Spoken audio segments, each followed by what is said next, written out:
قابل صد احترام حضرات شائقین و شائقات سچا پیغام، السلام علیکم ورحمۃ اللہ وبرکاتہ۔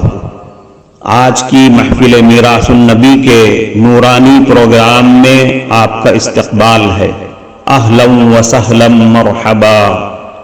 ہم آپ تمام حضرات و مستورات کا خیر مقدم کرتے ہیں۔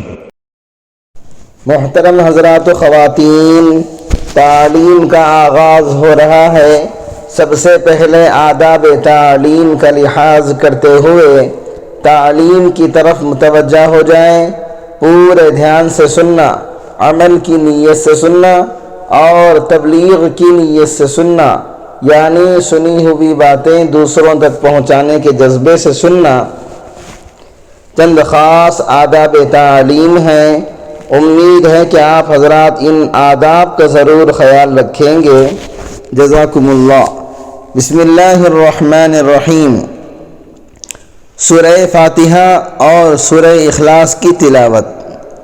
قرآن کریم کی تلاوت جس حصے سے بھی ہو ثواب ہی ثواب ہے، لیکن بعض سورتوں کے خاص فضائل آپ صلی اللہ علیہ وسلم نے بیان فرمائے ہیں۔ مختصر صورتوں میں سب سے زیادہ فضائل سورہ فاتحہ اور سورہ اخلاص کے بیان کیے گئے ہیں، اور بہت سی حدیثوں میں حضرت صلی اللہ علیہ وسلم نے فضیلت میں سورہ اخلاص کو 1/3 قرآن کریم کے برابر قرار دیا ہے۔ حضرت ابو ہریرہ رضی اللہ عنہ فرماتے ہیں کہ ایک مرتبہ حضرت صلی اللہ علیہ وسلم نے صحابہ کرام رضی اللہ عنہم سے ارشاد فرمایا کہ جمع ہو جاؤ، میں تمہارے سامنے 1/3 قرآن کی تلاوت کروں گا۔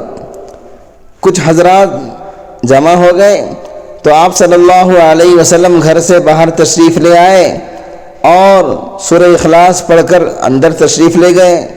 پھر تھوڑی دیر کے بعد باہر تشریف لا کر فرمایا، میں نے تم سے کہا تھا کہ تمہارے سامنے 1/3 قرآن پڑھوں گا، یاد رکھو یہ سورت یعنی سورہ اخلاص یعنی قل هو اللہ احد 1/3 قرآن کے برابر ہے۔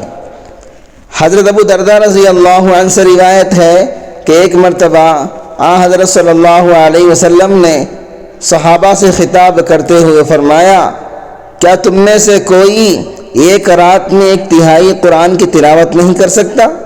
صحابہ نے عرض کیا، ایک شخص ایک رات میں 1/3 قرآن کی تلاوت کیسے کر سکے گا؟ آپ صلی اللہ علیہ وسلم نے فرمایا، قل هو اللہ احد 1/3 قرآن کریم کے برابر ہے۔ اسی لیے بزرگوں کا معمول ہے کہ مردوں کو ایصال ثواب کے لیے 3 مرتبہ سورہ اخلاص پڑھتے ہیں اور اس کا ثواب مردے کو پہنچا دیتے ہیں۔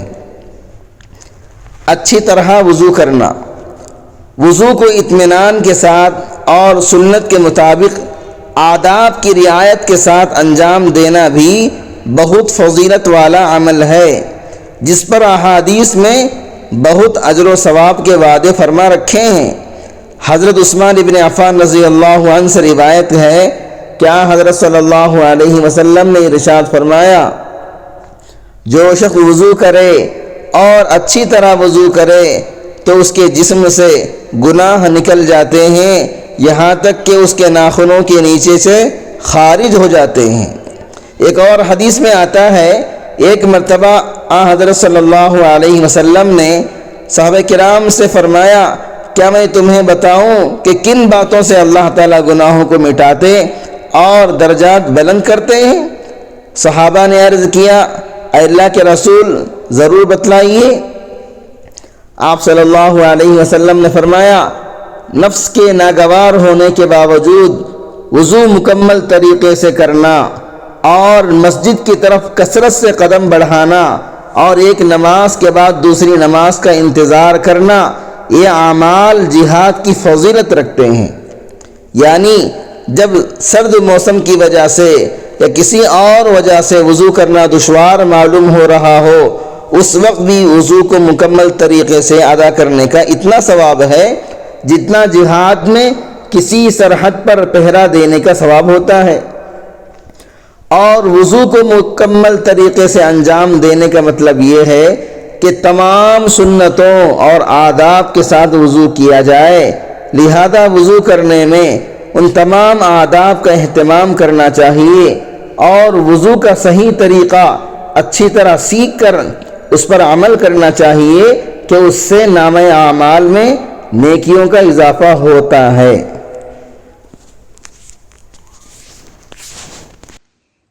معزز شائقین و شائقات سچا پیغام، آپ کو اندازہ لگ گیا ہوگا کہ یہ مضمون کتنا اہم ہے اور کس قدر فائدہ مند ہے۔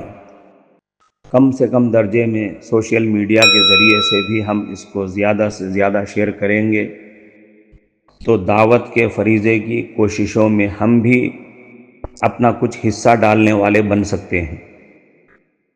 لہٰذا زیادہ سے زیادہ اس کو عام کریں تاکہ پوری دنیا کے ہندوؤں کی غلط فہمی دور ہو جائے اور انہیں یہ زمینی حقیقت معلوم ہو جائے اور وہ اپنے اصل مذہبی لیڈر پیغمبر آخر الزماں حضرت محمد الرسول اللہ صلی اللہ علیہ وسلم کو ماننے پر مجبور ہو جائیں اور کلمہ پڑھ کر آپ کے ساتھ ساتھ وہ بھی جنت میں جانے والے بن جائیں۔